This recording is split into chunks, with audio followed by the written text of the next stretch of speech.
Classic of the behemoth versus the little guy. Not the choke slam. The counter! Whew. Aye, Potemkin. Why are you watching two greased up men hugging?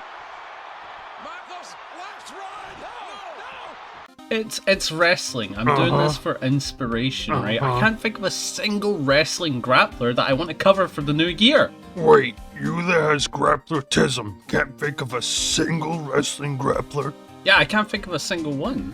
How about my good friends Tizok, Raiden, Elblaze? Well, we've already covered them. Zangief? 5,000 subscriber mark, that's not fair.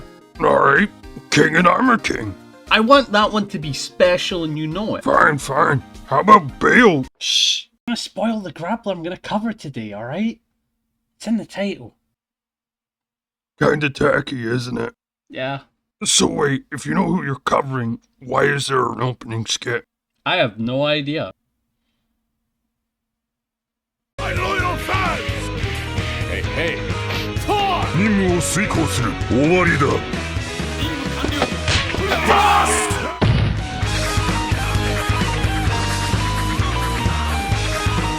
In today's video, we'll be taking a look at one of the most requested grapplers on this channel. He was unique as his role allowed for a ton of creative freedom. He also had set play and defined what it meant to be hype. Fellas, Panda here. In today's video, we're actually going to skip the rambling part and just head into what grapplers do. I realize it takes too much time out of your day, but be sure to subscribe, help us get 5,000, but let's talk about what a grappler does. A grappler and a hyper fighter tends to exaggerate the strengths and the weaknesses of the grappler. Best example of this is Hagar, where Hagar can't play neutral whatsoever, so he's used as a backup character to run offense when they're eventually in. His offense isn't like, oh, he's gonna strike or throw. Its offense is, he will get you at some point and your character will die. That's just the nature of it. You have to use X Factor to get him off you. There's no way your character's living through good defense. Now that you know what a hyper fighter grappler is all about, it's time for the game of today. It's showtime! Well said, Skullgirls!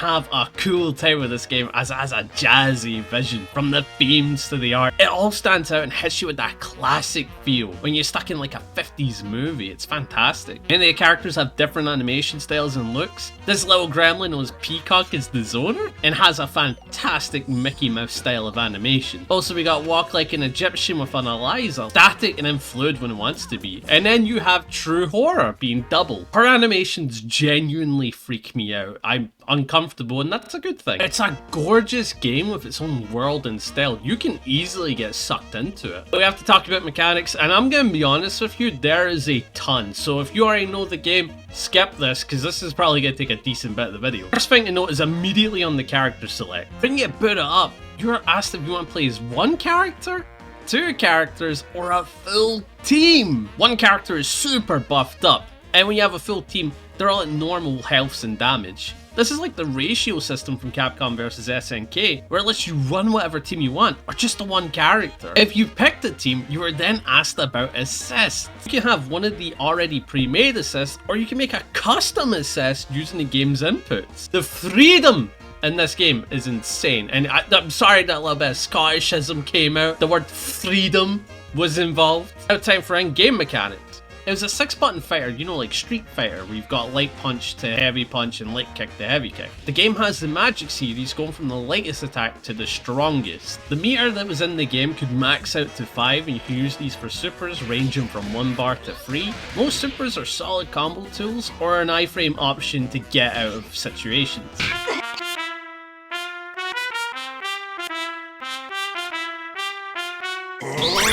How do combos work? Well, they're extremely freeform. So much so you could do infinites. It's a shame to say, but this was a bad game. Gotcha! This game had multiple protection systems to make sure that you didn't get infinity from the basic bitch loops. The infinite protection system in Undizzy. Undizzy made it so when the meter was full, you took less damage during the combo. I think supers were still fairly scaled. Another system, the infinite protection system, is something that gauges how repetitive the combo is, but either with forward dashes or using the same loop over and over again. As soon as it realizes that the loop has been happening, it'll give you the opportunity to burst out by pressing any button on your controller. It was very convoluted, but if you knew how to play the game, you can work with it. But if you're someone like me who plays the game very casually, you just go like, okay, don't do the same thing, and that's you. That meant the nature of the game was to aim for resets, because as I said, you can infinitely loop a lot of attacks, so what would happen is, you would stop at the loop and try to set up resets to go left, right, or straight throw. This was the nature. And to work against Undizzy, sometimes you'd let the neutral just happen, that way your opponent's Undizzy meter can go down back to stage 1, so when you next do a combo, you can actually hurt them. And when it comes to movement in this game, it's very hard to pin down. Every character had their own unique movement style, so it wasn't like you could say, oh yeah, there was a forward dash, there's forward steps, there's forward runs, there's forward hops, and then there's air dashing, and then there's back air dashing, and then there's double jump. The movement wasn't universal, is the best way to put it. Also, every character had a taunt that slightly buffed their kit. And Big Band, who was my boy in this game, I'm gonna be honest, I like Beowulf, but Big Band was my #1 guy in this game. He had the best taunt as it involved my heritage.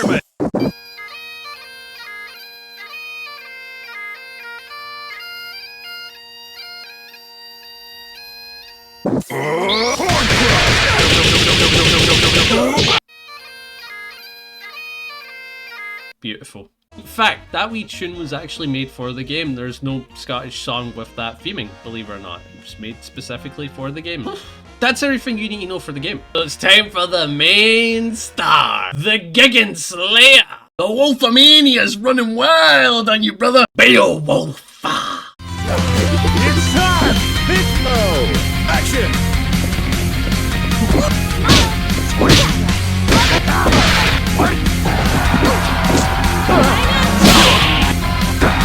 A high-risk maneuver,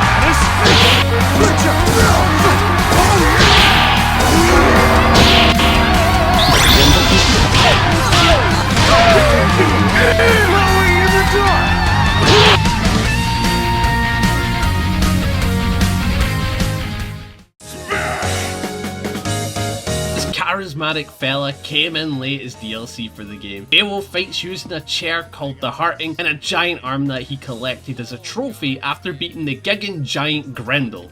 Alliteration. His attacks feature these tools mixed in with some professional wrestling. Like, he has so many taunts, it's difficult to not get hyped up. Holding light is a taunt, medium is a pipe bomb, walk back is pure respect, and his snapback not only had aura to it, it had a wind pose, and his other snapback is just disrespectful. Absolute showboat, but now we gotta talk about his story, and I will warn you, it's fairly winded. There's a lot to it. This fella used to be a massive star during the Great Wars of the World. He beat a Giggin called Grendel in a wrestling match, and he did what every successful wrestler does when they do well in the ring.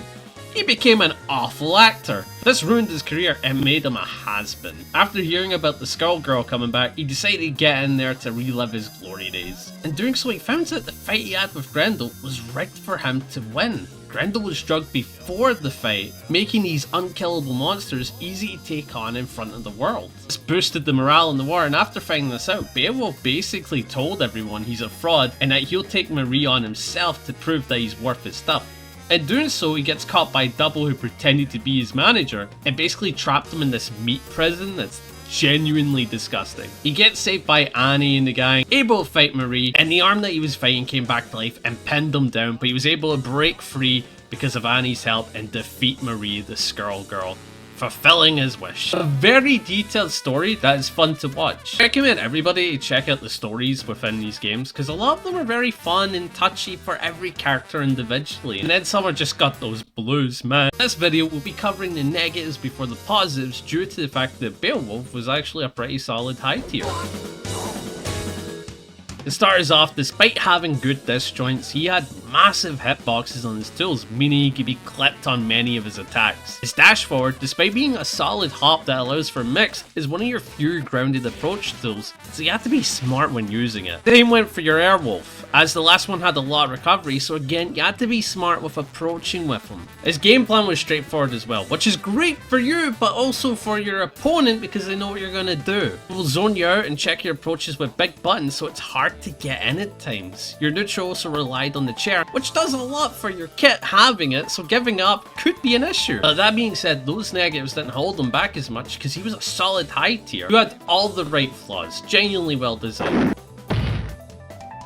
There's a lot to this kit, so this is probably going to be one of my longest videos to date, besides the Tiger one, because I had Grapplertism during that, I'm going to be honest with you. Let's get started with the easier things, like the movement. His movement was situational, but it was amazing in those situations. His forward dash was a hop that could be cancelled into attacks, kind of like the little gremlin we covered in the last vid. Great for combos and approaches, and just sending your chair. This can give overheads, or empty land lows, or setting up normal throws. Don't worry, he is a grappler, it's just he didn't have a command grab.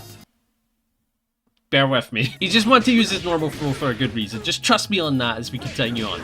With his chair, he could do a double jump, kicking his chair down, and he also had Wolf Blitzer that let him move anywhere on the screen. And it also hit and allowed for fun combos. Overall, just solid burst movement. So his movement tells you that he wants to move in bursts and with speed. Besides that, you weren't that quick. Now, you did notice when I talked about the chair when he did the double jump, it was on the ground and he no longer had access to it.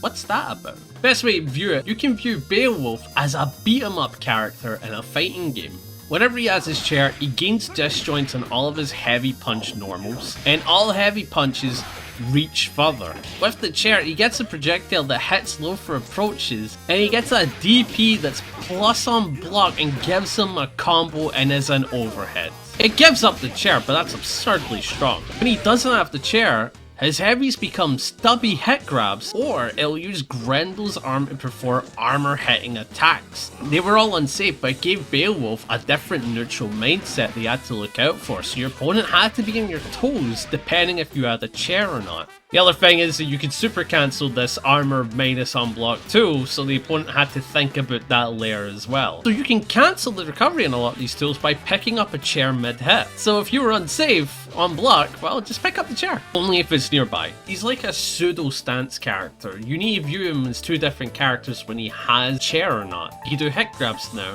He has armor on his tools, whereas as soon as he has a chair, oh, you can play neutral really well. Like you have to think about that a lot. Also, if he does a throw into his chair, then chunky damage and build up hype. Now that you know about that chair, you're probably wondering, what do you mean it built up hype? Well, that was his next big mechanic. This guy had a lot going on. On screen, there'll be fireworks that pop off anytime you taunt or do setups with the chair. You can see levels through the fireworks going 1, 2, and 3. And these fireworks enhance everything. Your Wolf Blitzer gets more hits when you use hype. You can call chair using 2 hype. And you can also do more chain throws using 1 hype. Uh-oh, did I just spoil one of the gimmicks of his grabs? I did. Hype was awesome because it encouraged you to get saucy and use taunts mid-combo to build it up. That was how you built up the hype. We have to talk about the main talking point, his clinch throw. He wasn't given a command grab, even though you can command grab into it. He was given an enhanced normal throw. As a normal throw that leaves the opponent in a clinch hold that lets you beat him up, walk around from, and do throw follow-ups. Again, like a beat 'em up. During the throw, you could do this little beat up combo of headbutts and knees to do a lot of damage, and the headbutt would actually give you a combo if you used it as an ender. Every throw follow-up had their own reasons for doing them. Punch in a direction sends them flying, the head slam was decent for Oki chasing, air slam was a hard knockdown for pressure, and the back pile driver did damage. However, using hype, you can actually enhance these throws, either linking them into each other with the forward head slam or the forward throw, or giving you a big combo on the pile driver or hard knockdown on the air slam. And the goal was you use 3 hype in a combo, 1 slamming forward, 1 being the head slam, and the final being the pile driver for a full pickup. There's so much you could do with it, allowed for creative freedom. You can move with them, you can slam them, you can deal damage, you can set up Oki, you can set up traps.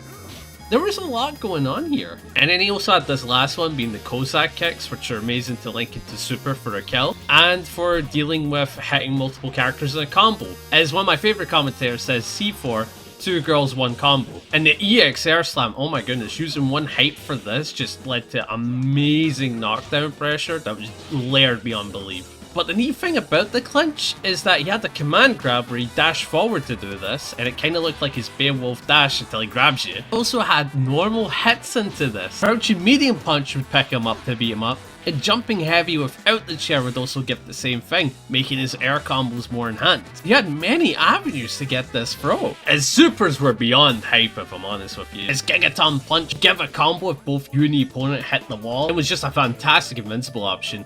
And he had this level 3 moonsault, which looked beyond rad. Oh my goodness. He also had this anti-air throw that did damage and was good for calling out jumps or linking combos after crouching heavy. And finally, he had a 360 super where he would taunt and get level 3 hype. And you just get a free clinch beatdown that's enhanced, so you did whatever you wanted. Taunts would give level 3 hype. And assists were also fantastic, one being a set play projectile, one being a launcher or an armor launcher, and then custom gave you 3 options you wanted to run. An armored low, a low projectile that's plus, and finally a command grab assist. This was an assist, you had to jump or you'd be thrown. This is the first time I've ever seen this. This is wild to me. Does anyone know an assist where they do a command grab? This is my genuinely first time seeing this. I'm shocked. So that was Beowulf. What a fantastic character to spectate. So we made him work, and I've got to say, there was this player that you'd played him by himself, no team. And he was a fantastic player going by the name of Dante. Check him out, man. Very clear plan on how to do this with his bullet. Yeah, download it. But here we go. This is the power of Dante solo Beowulf. Look at Darius just melt character down. Oh, and the super jump cross. Okay, you will get hit by. Oh my God, that reset! That reset was absurd. I got him. And the boat coming in. Oh, the push block thing. Yes. Because he knows he has both the option of the command grab, the wall crush, or just he sees you back at meter he needs. Or not meter. Oh my God, I was about to say ends up getting Annie out of there and then just going straight back in, getting grabbed. Wants it, she's done. Yeah, Annie is not okay Look at that here. Dragon Fight. Those are the 2 lockdowns I like the best. Because Ceratop, after getting the most lockdowns, Yeah. is Oh!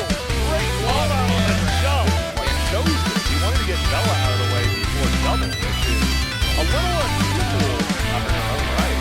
But, yeah, identifying the real problem against Ace is that Bella. yeah, that's Bella. This is as close to a Tsubame Gaishi as we have in this game. We get level 1 to We already level 3. moved, yeah. Or 3 to 1 to 3. Yeah. Yeah, because he gets the pickup off of this, even if it doesn't kill the anime boy. Uh-oh.